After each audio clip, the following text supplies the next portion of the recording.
تو یاد رکھیں کہ یہ چیزیں نکاح سے پہلے اگر ہوں تو یہ غلط ہے۔ کیوں غلط ہے اس کو سمجھنا ہمارے لیے بہت ضروری ہے۔ سب سے بنیادی چیز یہ ہے کہ یہ عشق یا محبت آپ کہہ لو اگر نکاح سے پہلے ہوتا ہے تو یہ اللہ کی نافرمانی ہے۔ عشق یاد رکھیں کہ دو چیزوں کا نام ہے۔ امام القیم کہتے ہیں کہ عشق دو چیزوں کا نام ہے۔ معشوق کے بارے میں ایک اچھا امیج آپ کے ذہن میں بیٹھ جائے، اور دوسری چیز اسٹرانگ ڈیزائر اس چیز کی کہ میں جس سے عشق کرتا ہوں مجھے مل جائے۔ کوئی بھی بندہ یہ نہیں کہہ سکتا کہ میں فلاں سے عشق کرتا ہوں اور میں اللہ کا بڑا فرمانبردار بندہ ہوں، یا میں حلال طریقے سے حلال میں عشق کر رہا ہوں۔ ایسا ہو ہی نہیں سکتا۔ آپ عشق میں جو بندہ جاتا ہے وہ اللہ کی نافرمانی کرتا ہے۔ کیسے کرتا ہے؟ وہ آنکھوں کا زنا کرتا ہے، وہ دن رات اذان ہو رہی ہوتی ہے وہ موبائل پہ لگا ہوتا ہے، وہ جھوٹی جھوٹی باتیں کہتا ہے، لغو کرتا ہے۔ جیسی محبت اللہ سے ہونی چاہیے وہ اس کسی بندہ یا بندی کے ساتھ کرتا ہے، کسی لڑکا یا لڑکی کے ساتھ کرتا ہے۔ اور عشق میں کیا ہوتا ہے کہ اس کے ذہن میں معشوق کا ایک بہترین امیج بنتا ہے، اور جب امیج بن جاتا ہے تو وہ اس کو پانے کی، اس کو اچیو کرنے کی اس کے اندر ڈیزائرز پنپنے لگتی ہیں، بڑھنے لگتی ہیں، اور وہ اس کے لیے ہر ممکن کوشش کرتا ہے۔ آگے کہتے ہیں کہ اگر انسان کسی سے محبت کرنے لگے تو وہ اختیاری طور پر اس کے اندر اس کو پانے کی چاہت پیدا ہو جاتی ہے، اور اس کو پا کر گزرنے کے لیے حرام طریقوں کو پہلے اپناتا ہے۔ کیونکہ حلال طریقوں سے آپ بہت ہی کم کیسز ایسے ہوں گے جہاں کوئی لڑکا کسی لڑکی سے یا کوئی لڑکی کسی لڑکے سے محبت کر رہی ہو یا اس کو پسند آ گیا ہو، تو وہ کیا کرتی ہے کہ وہ اپنے گھر پہ اپنے گھر والوں کو انوالومنٹ دکھلاتی ہے، انوالو کرتی ہے، اپنے گھر والوں کو بات کرتا ہے یا کرتی ہے، اور اس کہتی ہے کہ میں فلاں لڑکے سے نکاح کرنا چاہتا ہوں۔ ایسا بہت کم ہوتا ہے۔ لڑکا چاہتا ہے کہ پہلے اس سے پا لو، اور اس کو پانے کے لیے وہ ہر کہہ لیے کہ حرام طریقوں کو اپناتا ہے۔ ایک اور چیز ہمیں سمجھنی چاہیے کہ عشق جو ہے یا عشق کے محبت یہ اختیاری ہے غیر اختیاری ہے، اس پہ بہت ہی زیادہ ڈیبیٹ ہوتی ہے۔ تو یاد رکھیں کہ دیکھیں پسند آ جانا اختیاری ہے، پسند آ جانا غیر اختیاری ہے۔ یعنی کوئی چیز کسی کو پسند آ سکتی ہے، ایون شادی شدہ مرد کو بھی کوئی دوسری لڑکی یا دوسری عورت پسند آ سکتی ہے، لیکن اس کو بائی ان فورس اپنے ذہن میں بار بار اس کے بارے میں سوچتے رہنا، اس کے پروفائلز چیک کرنا، اس کے پیچھے اس کو فالو کرنا، اس طرح کرتے کرتے کرتے انسان اختیاری طور پر محبت میں انوالو ہوتا ہے۔ اگر کوئی یہ کہے کہ نہیں محبت تو غیر اختیاری ہے تو یہ ہو ہی نہیں سکتا۔ یاد رکھیں کہ پسند آنا غیر اختیاری ہے۔ کرکٹ پسند آتا ہے، کرکٹ کوئی شاٹ کسی کو پسند آتا ہے تو کیا اسے محبت کرنے لگتا ہے؟ وہ کہتا ہے کہ فلاں کا یہ شاٹ مجھے بہت پسند ہے، یہ میرا فیوریٹ شاٹ ہے، یہ میرا فیوریٹ پلیئر ہے۔ کیا اسے نکاح اور محبت کرتا ہے؟ نہیں، ایسا نہیں ہوتا۔ لیکن ہاں بار بار اس کو فالو کرنا، اس کو اس کے انسٹاگرام پروفائل سے فیس بک پروفائل پہ جا کر اس کو فالو کرنا، اس کو دیکھنا، اس کے پکچرز کو ہمیشہ دیکھتے رہنا، تو انسان اس طرح کیا کرتا ہے کہ محبت میں پڑنا شروع ہو جاتا ہے۔ دوسری چیز یہ جو بہت ہی سنگین جرم ہے کہ عشق یا محبت جب بہت زیادہ حد سے آگے بڑھ جائے، اس کا ایک لیول بڑھ جائے تو انسان شرک کرنے لگتا ہے۔ امام القیم رحمہ اللہ نے اپنی کتاب میں اس کو کہا کہ یہ شرک کی ایک قسم ہے جسے شرک فی المحبہ، لو آف شرک کہا جاتا ہے، اور وہ یہ آیت کوٹ کرتے ہیں کہ وَمِنَ النَّاسِ مَن يَتَّخِذُ مِن دُونِ اللَّهِ أَندَادًا يُحِبُّونَهُمْ كَحُبِّ اللَّهِ وَالَّذِينَ آمَنُوا أَشَدُّ حُبًّا لِلَّهِ، کہ لوگوں میں کچھ لوگ ایسے ہیں جن لوگوں نے اللہ جیسی محبت اللہ سے ہونی چاہیے وہ دوسروں سے کرتے ہیں، اور بے شک ایمان والے تو اللہ کی محبت میں سخت ہیں۔ اسی طریقے تیسری چیز یہ ہے کہ محبت میں انسان کا دل ضرور ٹوٹتا ہے، اس کو تکلیف ضرور ہوتی ہے، اور وہ پریشان ضرور ہوتا ہے۔ ایسا ہو ہی نہیں سکتا کوئی یہ کہے کہ میں حرام ریلیشن شپ میں انوالو ہوں اور میری اچھی زندگی گزر رہی ہے، نہیں، اس کی پریشانی ضرور ہوتی ہے ایک موقع پر، خاص کر لڑکیوں کے ساتھ بڑا مسئلہ ہو جاتا ہے۔ دیکھیں ہم جس سماج میں رہتے ہیں نا، یہاں کہیں نہ کہیں آپ کہہ لو کہ اسلام اور دینی تعلیم نہ ہونے کی وجہ سے غیر انصاف مطلب ناانصافی تو ضرور ہے، انجسٹس ضرور ہے۔ وہ کس طرح ہے کہ اگر لڑکی کسی لڑکے سے انوالومنٹ عشق کے حرام رشتے میں انوالو ہوتی ہے تو اس کی پوری زندگی اس کو بدنام کیا جاتا ہے۔ لیکن اگر لڑکا کئی لڑکیوں کے ساتھ ملٹیپل ریلیشن شپ میں آ جائے تو اس کو بدنام یا داغدار نہیں سمجھا جاتا۔ تو یاد ہے کہ ان چیزوں سے بچنا بہت ضروری ہے، کیونکہ اس کا سیدھا اثر آپ کی زندگی میں، اور اگر آپ کی کسی اور سے شادی ہو جاتی ہے تو اس کے شادی شدہ زندگی کے بعد بھی اس کا اثر دیکھنے کو ملتا ہے۔ بہت سارے کیسز ایسے ہوتے ہیں کہ شادی کے بعد بھی لڑکا اور لڑکی میں طلاق اس لیے ہو جاتی ہے کہ لڑکے کو پتہ چل جاتا ہے کہ لڑکی کا شادی سے پہلے کسی سے چکر تھا، یا لڑکی جو ہے اپنے جو آپ کہہ لو کہ سسرالی رشتوں کو قائم نہیں رکھ پاتی، وہاں پہ اس کو جو بھی پریشانیاں آتی ہیں، جو بھی اسٹرگلز آتے ہیں، ان اسٹرگلز کو وہ فیس نہیں کر پاتی، اس پر قابو نہیں پا پاتی، تو وہ کیا کرتی ہے اپنے آپ کو تھوڑا سیٹسفائی کرنے کے لیے، تھوڑا سا اپنے آپ کو خوش رکھنے کے لیے اپنے پرانے اللہ معاف کرے بوائے فرینڈ سے وہ باتوں میں انوالو ہو جاتی ہے. بہت زیادہ کیسز یہ دیکھنے میں ہے جس کی وجہ سے بات ڈیورس اور طلاق تک چلی جاتی ہے. تو ان چیزوں کو سمجھنا چاہیے. دیکھیں جب محبت حلال طریقے سے ہو اور اس طریقے سے ہو, نکاح ہو, تو یاد رکھیں کہ اس کے ذریعے انسان کے محبت میں اللہ برکت دیتا ہے. یہ ہو ہی نہیں سکتا کہ نکاح سے پہلے کی محبت میں اللہ برکت دے. بلکہ ہوتا یہ ہے کہ کئی دفعہ ایسا بھی ہوتا ہے کہ نکاح سے پہلے اگر کوئی چیز, کوئی ریلیشن شپ, کوئی ایسا اگر ہو تو اللہ تعالیٰ نکاح اگر اسے ہو بھی جائے تو وہ محبت میں وہ چاشنی, وہ لذت نہیں رہتی. کیونکہ نکاح کا جو بیسکلی مقصد کیا ہے, مقصد ہمیں سمجھنا بہت ضروری ہے. اللہ تعالیٰ قرآن مجید میں فرماتے ہیں کہ وَمِنْ آیَاتِهِ أَنْ خَلَقَ لَكُم مِّنْ أَنفُسِكُم, کہ and one of his science, یعنی اللہ کی ایک نشانی ہے کہ اللہ تعالیٰ نے ہمارے جوڑوں کو پیدا کیا, ایسے لوگوں کو پیدا کیا, لڑکوں کے لیے لڑکیوں کو اور لڑکیوں کے لیے لڑکوں کو, جو اس کے اسپاؤس بنتے ہیں, جو سے ان کا نکاح ہوتا ہے. اور نکاح سوچے اللہ تعالیٰ اپنی نشانی بتا رہے ہیں. تو یہ کتنی امپورٹنٹ اور کتنی بابرکت چیز ہے. اور اس کا مقصد کیا ہے, لَتَسْكُنُوا إِلَيْهِ, کہ تمہیں ان سے سکون حاصل ہو. یہ پہلا مقصد ہے. علماء کہتے ہیں کہ اس کے فزیکل ڈیزائرز انسان کے پورے ہوں, فزیکلی اس کو سکون حاصل ہو, اس کا یہ مطلب ہے. تو بے شک یہ بہت ہی بڑا سکون ہے. انسان کی زندگی میں اسٹریس اینڈ ڈپریشن کو کم کرنے کے لیے انسان اپنے فزیکل ڈیزائرز کو پورا کرنا چاہتا ہی ہے. اور نکاح کا ایک بڑا بنیادی مقصد یہی ہے کہ تمہیں ان سے سکون حاصل ہو. لِتَسْكُنُوا إِلَيْهَا وَجَعَلَ بَيْنَكُمْ مَوَدَّةً, اور تمہارے درمیان کیا ہو, مودہ کہتے ہیں محبت پیدا ہو, محبت میں برکت ہو. تو نکاح کے بعد ہی محبت میں برکت پیدا ہوتی ہے. اور تیسرا مقصد ورحمہ, اور رحمت ہو, رحم والے معاملات کرو. تم اس کا خیال رکھو, وہ تمہارا خیال رکھے. تم اس کی ضروریات کو پوری کرو, وہ تمہاری ضروریات کا خیال رکھے. وہ تمہارے مسئلوں میں تم کو سپورٹ کرے, تمہارا بیک بون ہو. جب تمہارے سارے لوگ تمہیں نکار چکے ہوں, سارے لوگ تمہارے مذاق اڑاتے ہوں, وہ تمہیں سپورٹ کریں گے اور تم اس کو سپورٹ کرو گے. مودۃ و رحمہ, محبت پیدا ہوگی, رحمت پیدا ہوگی, سکون حاصل ہوگا. تو نکاح کے مقاصد میں سے بہت بڑے مقصد ہے. اور ان چیزوں کو سمجھنا بہت ضروری اس لیے ہے کہ یاد رکھے کہ اگر یہی چیز نکاح سے پہلے انسان ڈھونڈے تو اس کو یہ چیزیں نہیں ملیں گی. اسی طریقے سے ہیوملیشن ہوتی ہے, شرمندگی ہوتی ہے. کوئی یہ نہیں کہہ سکتا کہ اگر کسی کا کوئی لڑکا یا لڑکی سے حرام ریلیشن میں انوالو ہو اور یہ چیزیں آپ کہہ لیں کہ منظر عام پہ آ جائے, لوگوں کو یہ باتیں پتہ چل جائے, تو بڑے شان سے گزرے, اس کو اندر شرمندگی آ جاتی ہے, اس کو لوگ بڑے ہی عجیب نظر سے دیکھتے ہیں. عبداللہ بن عباس رضی اللہ تعالیٰ عنہ عرفات میں تھے, تو آپ کے سامنے ایک شخص آیا اور ایک نوجوان تھا, وہ جو سوکھ کر اتنا کمزور ہو گیا تھا کہ ہڈیاں پر صرف آپ کہہ لو کہ چمڑی باقی رہی تھی, اتنا پتلا ہو گیا تھا. ابن عباس رضی اللہ تعالیٰ نے پوچھا کہ اس نوجوان کا کیا حال ہے, کیوں ایسا ہو گیا ہے؟ تو لوگوں نے کہا کہ اس کو عشق ہو گیا ہے, جس کی وجہ سے آج اس کا یہ حال ہے. تو آپ کو پتہ ہے کہ ابن عباس رضی اللہ تعالیٰ نے اتنے پریشان ہوئے کہ پورا دن عرفات کے میدان میں انہوں نے صرف ایک ہی دعا کی کہ یا اللہ مجھے عشق سے بچا, یا اللہ مجھے عشق سے بچا, میں تیری پناہ مانگتا ہوں عشق سے. تو اتنا برا چیز ہے. تو ہیوملیشن ہوتی ہے, بے عزتی ہوتی ہے. اور چوتھی چیز یہ ہے کہ حلال کی لذت سے انسان محروم ہو جاتا ہے.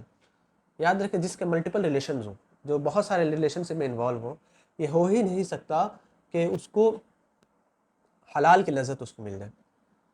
یعنی حلال سے جو انسان کو جو لذت ملتی ہے, جو چاشنی ملتی ہے, اس کو وہ چیز مل ہی نہیں سکتی.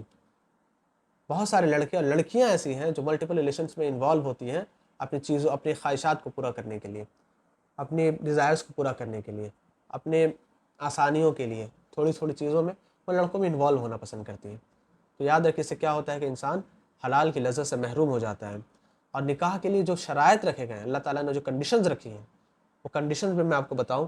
اللہ تعالیٰ کہتے ہیں قرآن مجید میں فَأَنكِحُوهُنَّ بِإِذْنِ أَهْلِهِنَّ وَآتُوهُنَّ أُجُورَهُنَّ بِالْمَعْرُوفِ مُحْصِنَاتٍ غَيْرَ مُسَافِحَاتٍ وَلَا مُتَّخِذَاتِ أَخْدَانٍ, کہ تم نکاح کرو ان سے ان کے اہل خانہ کی مرضی سے. وَآتُوهُنَّ أُجُورَهُنَّ بِالْمَعْرُوفِ مُحْصِنَاتٍ, اور کیسی ہو, بالمعروف محسنات, اور محسنات ہو. یعنی لڑکوں کے لیے بھی لڑکیوں کے لیے بھی ایک ہی کنڈیشن ہے کہ وہ نیک لوگ ہونے چاہیے. ایسا نہیں ہو کہ صرف مال ہو, ایسا نہیں ہو کہ صرف رتبہ ہو, ایسا نہیں ہو کہ صرف شہرت ہو, وہ نیک ہونے چاہیے. اگر یہ تین چیزیں, اہل خانہ, اہل و عیال, خاندان, مال نہ بھی ہو لیکن وہ محسنات ہو, لڑکا یا لڑکی, تو اسے نکاح کر لینا چاہیے. اور کس سے نکاح نہیں کرنا چاہیے؟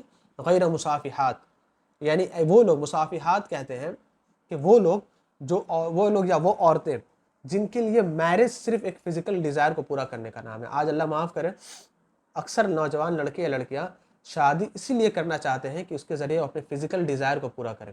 لیکن شادی صرف میں فزیکل ڈیزائر کو پورا کرنے کا نام نہیں بلکہ ایک پوری رسپانسبلٹی ہے. یعنی اس نکاح اسی کو کرنا چاہیے جو ایک رسپانسبل مین ہو یا وومن ہو اور وہ اپنے شوہر کے شوہر اپنے بیوی کی رسپانسبلٹی اٹھانے کے لائق ہو. نکاح اسی کو کرنا چاہیے.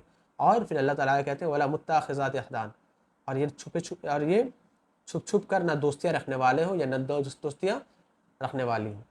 تو ایسے لوگ جو چھپ چھپ کر دوستیاں رکھتے ہیں، میرٹل ریلیشن شپ میں آپ دیکھو یہی چیزیں نظر آتی ہیں، چھپ چھپ کر دوستیاں رکھی جاتی ہیں. تو اللہ تعالیٰ نے نکاح کنڈیشن میں ظاہر طور پر بتا دیا کہ تم نکاح کرو اور اس کے ولی کے، اس کے اہل خانہ کے اجازت کے ساتھ محسنات سے نکاح کرو. اور مصافحات یعنی وہ لوگ جو اپنے صرف فزیکل ڈیزائر کو پورا کرنا چاہتے ہیں ان لوگوں سے نکاح نہ کرو.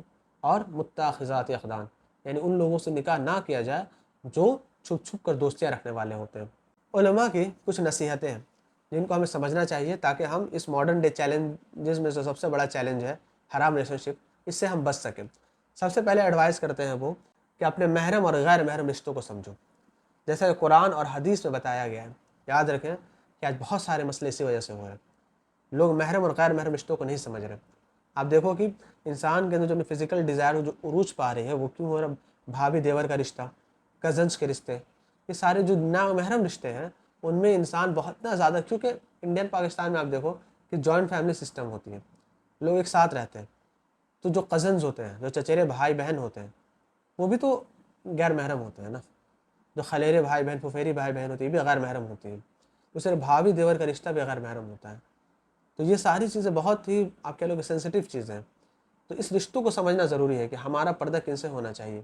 ہمیں صرف باہر کی عورتوں کو دیکھ کر نظر نہیں جھکانی بلکہ اپنے محرم رشتوں میں بھی، اپنے غیر محرم رشتوں جو ہمارے گھر میں موجود ہیں ان سے بھی اپنی نظروں کی حفاظت کرنی ہمارے لیے بہت ضروری ہے.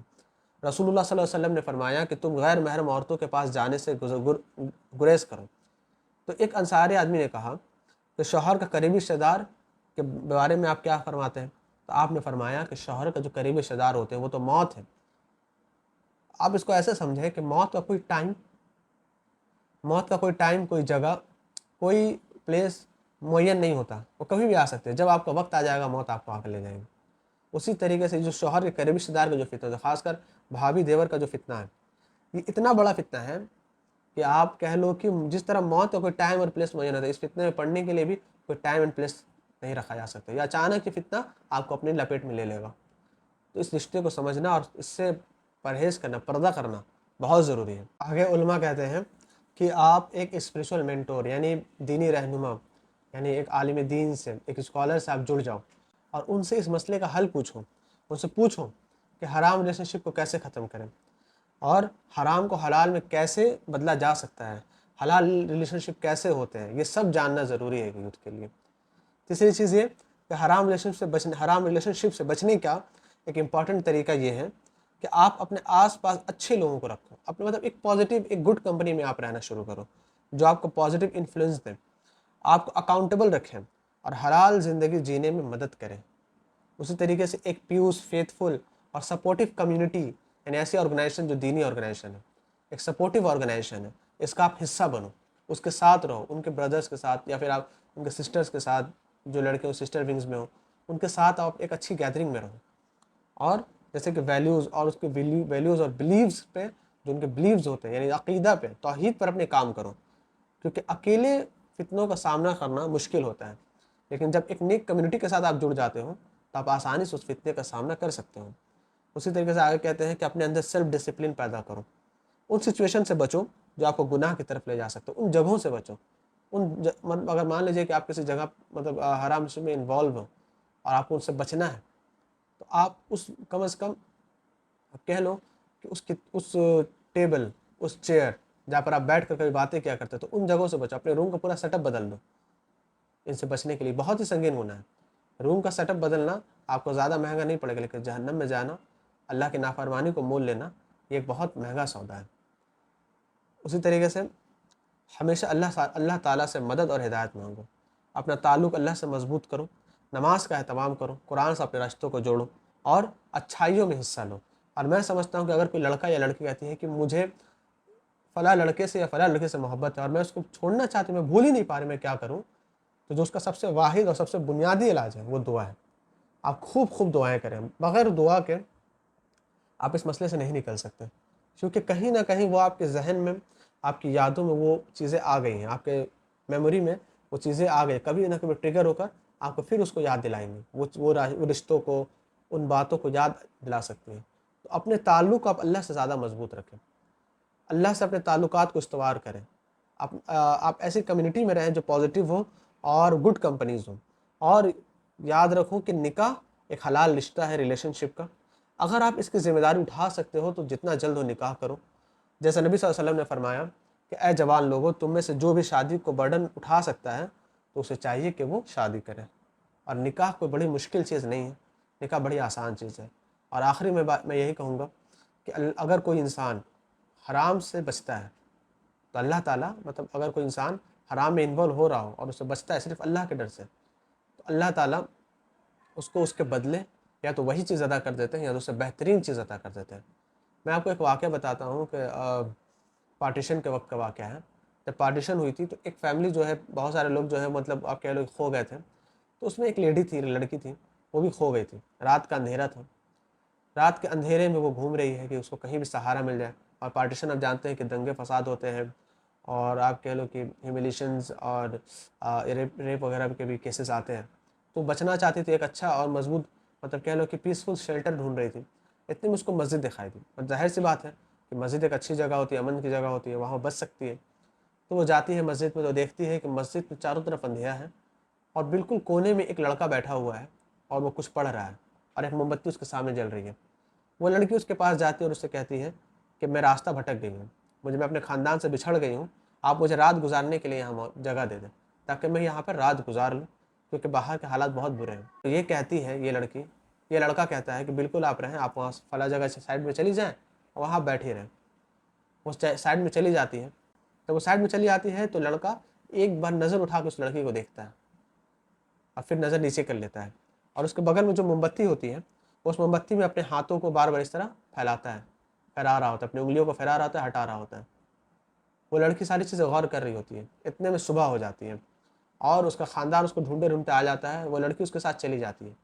کچھ ہی دن بعد اس کے جو فادر ہوتے ہیں، اس لڑکی کے جو باپ ہوتے ہیں، وہ آتے ہیں اور اس لڑکے کو کہتے ہیں کہ آپ میری بیٹی سے نکاح کر لیں۔ وہ لڑکا کہتا ہے کہ بالکل، وہ خوش ہوتا ہے کہ وہ لڑکی خوبصورت تھی اور اچھی بھی تھی، تو وہ کہتا ہے کہ بالکل میں نکاح کر لوں گا۔ دونوں کا نکاح ہو جاتا ہے۔ نکاح کے بعد لڑکی پوچھتی ہے کہ اس رات جب میں وہاں پہ تھی، میں جانتی ہوں کہ آپ نے مجھے ایک بار دیکھا تھا، لیکن میں نے دیکھا کہ آپ نے اپنی نظریں نیچی کر لیں، اور وہاں جو آگ ہے، موم بتی، اس پہ آپ اپنی انگلیوں کو پھیلا رہے تھے، ہٹا رہے تھے، ایسا کیوں کر رہے تھے؟ اس نے کہا کہ جب آپ میرے سامنے تھی اور میں نے جب آپ کو ایک نظر دیکھا، اسی وقت آپ مجھے بھا گئی تھی، اور میرے دل میں بہت ساری برائیوں کے ارادے پیدا ہوئے تھے، کیونکہ اس اندھیری رات میں کون جانتا ہے کہ کیا ہو رہا نہیں ہو رہا۔ لیکن اچانک میرے دل میں اللہ کا خیال آیا، اور میں نے کہا کہ اگر میں آج ایسا کر لوں تو اللہ مجھے دیکھ رہا ہے۔ تو اس لیے میں نے کیا کیا کہ وہاں پر موم بتی جو رکھی تھی، اس میں اپنی انگلیوں کو پھیرانا شروع کیا۔ جب انگلیاں جلتی تھی تو میں خود سے پوچھتا تھا کہ تم یہ آگ برداشت نہیں کر پاؤ گے تو جہنم کی آگ کیسے برداشت کرو گے؟ اس طرح میں نے پوری رات گزاری اور میں اس برائی سے بچ گیا۔ تو یہ ہے وہ مثال، یعنی اگر آپ اللہ کے لیے حرام کاری سے بچتے ہو تو اللہ تعالیٰ آپ کو اس کا بہتر اور اچھا بدلہ دے گا۔ تو اللہ تعالیٰ ہماری اصلاح فرمائے، اللہ تعالیٰ ہمارے اس جیسے عشق جیسے فتنے سے بچنے کی توفیق دے۔ اللہ تعالیٰ ہمیں توفیق دے کہ ہمارے لیے نکاحوں میں آسانیاں ہوں، ایک اچھا پیسفل ہیلدی اسلامی معاشرہ بن پائے۔ اللہ تعالیٰ ہمیں اس بھگوا لو ٹریپ اور حرام ریلیشن شپ سے بچا کے رکھے۔ آمین۔ جزاک اللہ خیر، بارک اللہ فیکم۔ السلام علیکم ورحمۃ اللہ وبرکاتہ۔